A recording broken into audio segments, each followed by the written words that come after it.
टोकून विनंती करतो आपण जाणू भाईओ।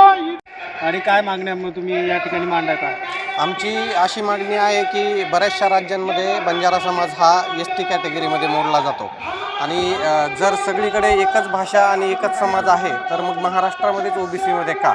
आम्हाला पण एस टीमध्ये आरक्षण द्या, याच्यासाठी आम्ही आज इथे बैठक घेतलेली आहे।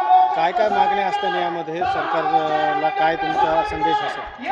सरकारला आमचं एवढंच मागणं असेल की जे आमचं हक्काचं आहे ते आम्हाला द्यावं, यासाठी आम्ही आता पुढची दिशा ठरवणार आहे। आज बीडमध्ये किती जिल्ह्यातून बंजारा समाज आलेला आहे? बीडमधून जवळपास सगळ्या तालुक्यांमधून बंजारा समाज हा एकवटलेला आहे। पडतीये बीड जिल्ह्यातून बंजारा समाज पूर्णपणे आलेला आहे। काय नेमकं मागण्या असतील, काय नेमकं ठराव या बैठकीमध्ये झालं? 2 दिवसापूर्वी महाराष्ट्र शासनाने हैदराबाद गॅजेटेरच्या आधारे मराठा कुणबींना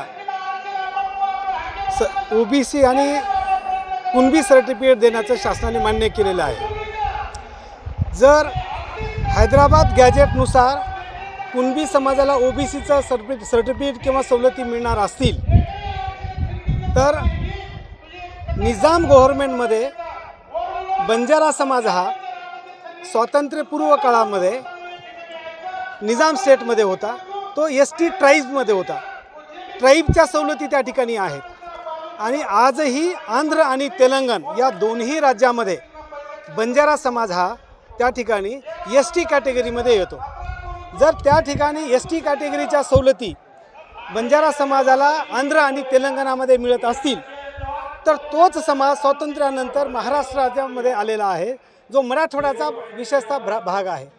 त्या मराठवाड्यातल्या बंजारा समाजाला एस टीच्या सवलती मिळाव्यात याबाबतचा हे आंदोलन उभं करण्यासाठी आज बीड जिल्ह्यातला तमाम बंजारा समाज एकवटलेला आहे। हजारोच्या संख्येने या ठिकाणी बंजारा समाज आलेला आहे आणि महाराष्ट्रामध्ये पूर्ण बंजारा समाजाची चळवळ उभी राहिलेली आहे। बंजारा समाजाने आज नव्हे तर गेल्या 50 वर्षापासून अनुसूचित जमातीमध्ये समावेश व्हावा म्हणून सातत्याने ही मागणी केलेली आहे। या अगोदरही वेळोवेळी महाराष्ट्र शासनाने केंद्र शासनाकडे हे प्रस्ताव पण सादर केलेले आहेत, परंतु केंद्र शासनाच्या स्तरावरती अनुसूचित जमातीमध्ये या समाजाचा समावेश अद्याप झालेला नाही आहे। परंतु आता मोठ्या प्रमाणामध्ये हा समाज जागा झालेला आहे आणि त्याला आधार म्हणून जर तुम्ही हैदराबाद गॅजेटियर लागू करत असाल ओबीसी समाजासाठी तर तेच गॅजेटियर बंजारा समाजासाठी का लागू होऊ नये, अशा प्रकारची ही मागणी आमची आहे आणि ती प्रचंड रास्त आहे। आणि खरोखरच या अनुसूचित जमातीमध्ये बंजारा समाजाचा समावेश होणं अत्यंत आवश्यक आहे, कारण खेड्यापाड्यामध्ये तांड्यामध्ये जर आज आम्ही गेलो तर आज मूलभूत सुविधासुद्धा तांड्यामध्ये नाही आहेत। त्यामुळे बंजारा समाज प्रचंड मागास आहे, त्या ठिकाणी कुठल्याही सुविधा नाहीत।